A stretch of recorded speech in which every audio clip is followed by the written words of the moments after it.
Assalamualaikum warahmatullahi wabarakatuh. Welcome back to my channel, Azizah Smile, Guru BK MTSN 2 Kota Blitar. Bagaimana kabarnya anak-anak hari ini? Bu Azizah berharap siswa-siswi Matsaneka MTSN 2 Kota Blitar dalam keadaan sehat walafiat. Jika ada saudara kita, teman-teman kita, atau keluarga kita yang sedang sakit, semoga segera diberikan kesehatan oleh Allah Subhanahu wa Ta'ala. Anak-anak yang kami sayangi, sudah ada yang kangen ingin bertatap muka, belajar langsung ke sekolah? Bu Azizah juga kangen ingin belajar langsung dengan anak-anak. Namun karena kondisi pandemi COVID-19, maka kita harus bersabar. Ya. Dan meskipun stay at home di rumah saja, kita harus tetap semangat belajar.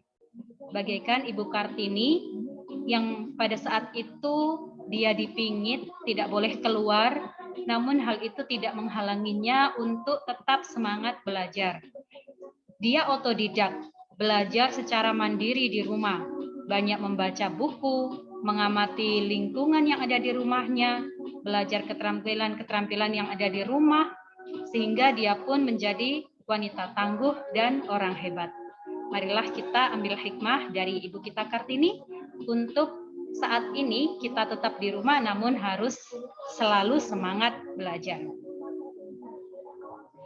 Kali ini kita akan bersama-sama belajar tentang empati. Nah, kenapa sih kok kita belajar tentang empati? Apa itu empati? Tujuan dari layanan ini adalah anak-anak dapat mengerti apa itu empati serta memiliki sikap empati.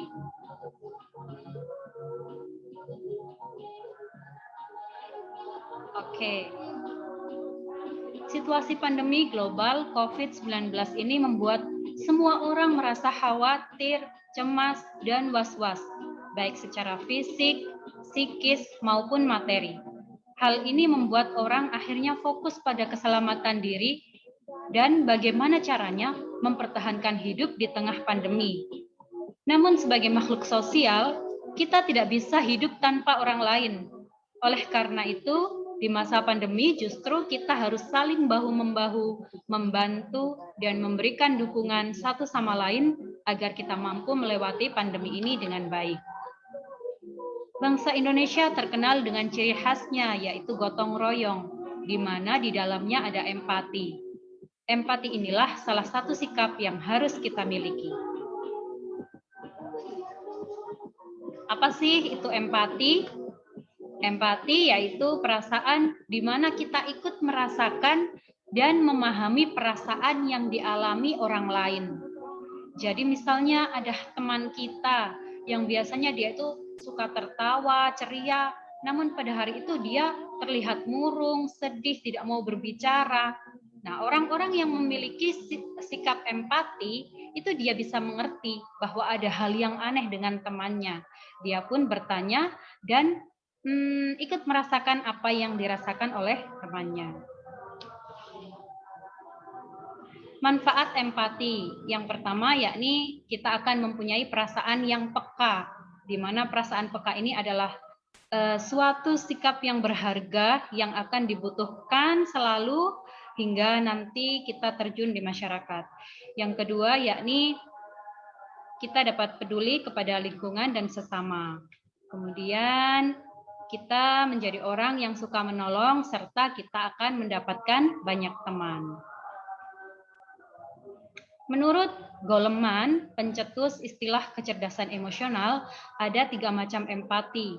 Yang pertama yakni empati kognitif, upaya untuk memahami sudut pandang orang lain. Yang kedua yakni empati sosial, kemampuan mengaitkan perasaan orang lain atau memahami bagaimana perasaan orang lain. Dan yang ketiga yakni empati terhadap keprihatinan. Jika kita memiliki 3 empati tersebut, maka kita akan mampu membangun keterampilan interpersonal yang baik dengan meningkatkan sensitivitas terhadap perasaan orang lain. Bagaimana cara menumbuhkan rasa empati? Ada berbagai banyak cara ya untuk menimbulkan rasa empati pada diri kita. Karena empati itu adalah sikap, maka kita harus terus melatihnya sehingga sikap itu melekat pada diri kita dan menjadi kepribadian kita. Yang pertama yakni milikilah prinsip hidup ini seperti roda. Bahwa tidak selamanya kita itu selalu dalam keadaan enak. Ada kalanya kita itu dalam keadaan senang dan ada kalanya kita dalam keadaan susah. Ketika kita dalam keadaan senang, maka kita tidak boleh lost control. Kita harus tetap peduli pada orang yang susah, berbagi, tidak berfoya-foya seperti itu.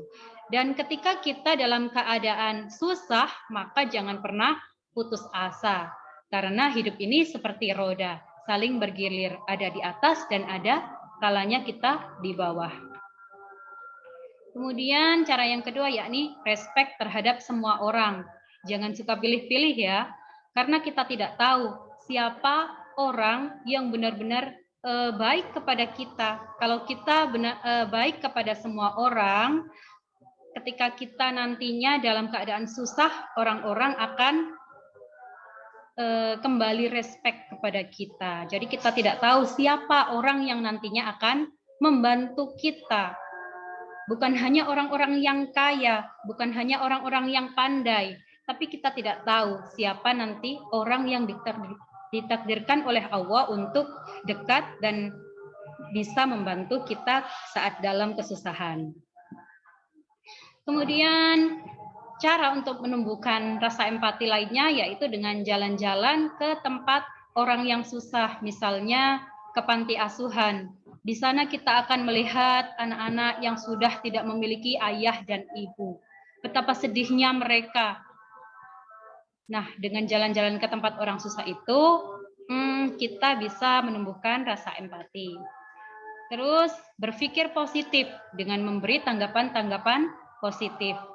Ketika ada teman kita yang sedang senang mendapat kenikmatan, maka kita juga harus ikut senang, mengucapkan alhamdulillah, mengucapkan congratulations, selamat kepada teman kita. Kita tidak boleh iri, tapi kita harus support dia. Ketika ada teman yang sedang sedih, nah kita harus mendukungnya, turut berduka cita seperti itu. Selanjutnya yakni hadapi masalah dengan tenang dan sabar. Karena inna ma'al usri yusra. Sesudah ada kesulitan itu pasti ada kemudahan. Hal itu harus kita yakini karena itu adalah janji Tuhan. Jadi ketika kita sedang ada masalah berat, sedang dalam mengalami cobaan, maka kita harus tetap tenang dan sabar. Belajar lebih banyak mendengarkan. Kenapa sih ya Allah itu menciptakan telinga kita ini dua, sedangkan mulut kita satu? Hal itu tentu tidak cuma-cuma, pasti ada alasan di balik semua itu.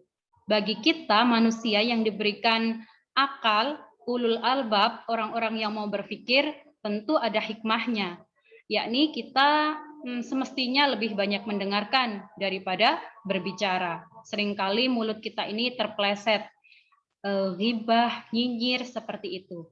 Jadi kita harus banyak mendengarkan orang lain agar kita dapat mengerti mereka. Bukan menjudgment sesuka diri kita. Kemudian cara lainnya yaitu menjaga komunikasi dengan baik.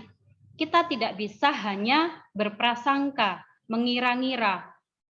Ada teman yang biasanya itu menyapa kita, tapi hari itu dia cuek. Nah, terus aduh kenapa sih anak itu kok sensi banget sama aku. Nah, kita tidak bisa berprasangka seperti itu. Kita harus membangun komunikasi. Tanyakan kepada dia, kenapa sih kamu kok diem aja sama aku?